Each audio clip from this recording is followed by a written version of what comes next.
It's a kind of ordinary story, but no story is really ordinary, is it?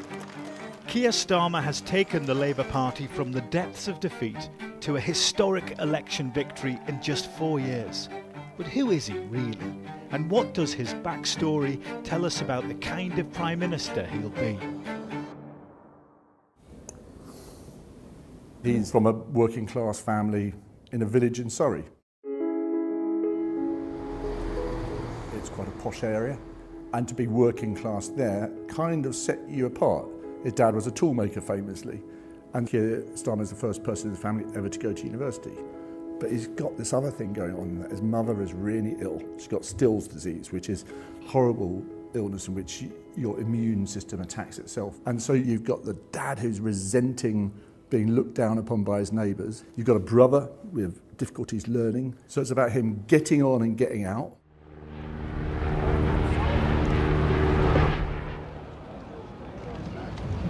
Where there is discord, may we bring harmony. It's the height of the miners' strike, and Keir Starmer heads north to Leeds to study law. He eventually becomes a barrister, specialising in human rights. Just after the Good Friday Agreement, he goes off to work as part of the Northern Ireland peace process as a human rights advisor to the new police service of Northern Ireland. And it's still very tense. You know, British soldiers with guns, barbed wire up, dividing communities. He does that for 4 years. And then shortly after that, he's then given the chance to apply to be Director of Public Prosecutions. We're rolling, yeah. Just you. I see the CPS as a modern, transparent prosecuting authority. Starmer gets the job. He came with a huge reputation. He came as the leading human rights lawyer of his generation. He set about talking to everyone in the CPS. He got all around the country. He went to people of all grades. He spoke to people in private so they could tell him the ground truth. Every move, every decision was scrutinised, from prosecuting London's rioters to dealing with dodgy MPs' expenses. But in late 2013, Keir Starmer steps down. A year later, he's knighted for services to law and criminal justice. And in 2015, he enters politics as a Labour MP.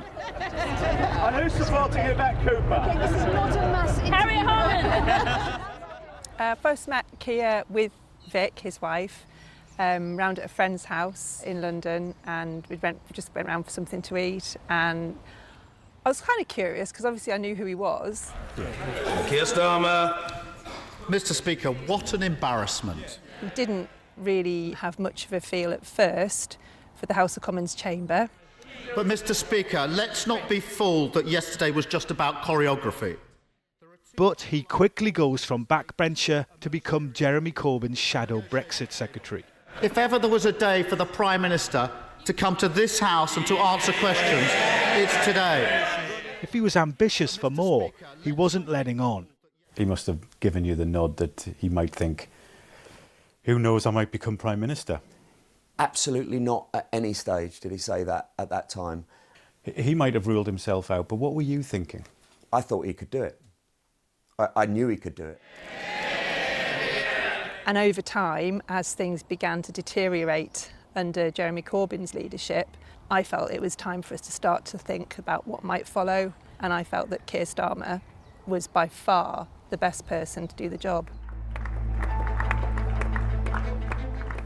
Starmer becomes Labour leader. We've just lost 4 elections in a row. We've got a mountain to climb. It's a party ravaged by infighting and claims of anti-Semitism. They are 20 points behind in the polls. I've been playing football pretty well every week since I was 10 years old. This is the image the Labour Party have worked hard to build of Keir Starmer. Football-loving, down-to-earth. The idea is that perhaps people relate to him. It is now a life in the public eye, a family protected from it. His wife Vic works in the NHS and he has 2 children.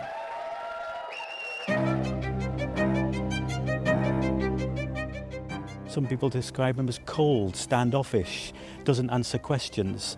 Why do they think that? He isn't Mr. Jazz Hands, is he? You know, he is a considered, thoughtful person I think that one of the things he needs to do, and one of his tasks as Prime Minister, is going to be to rebuild this trust in politics.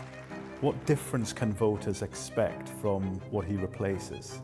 I think we've got so used to the sight of the removal van coming up down the street, another Prime Minister coming and going, and we've had, 5 and 8 years, that we've forgotten just how electrifying it is when you get a complete change of government. Like, any other dad, he's going to be concerned about the impact all of this is going to have on Vic and the kids.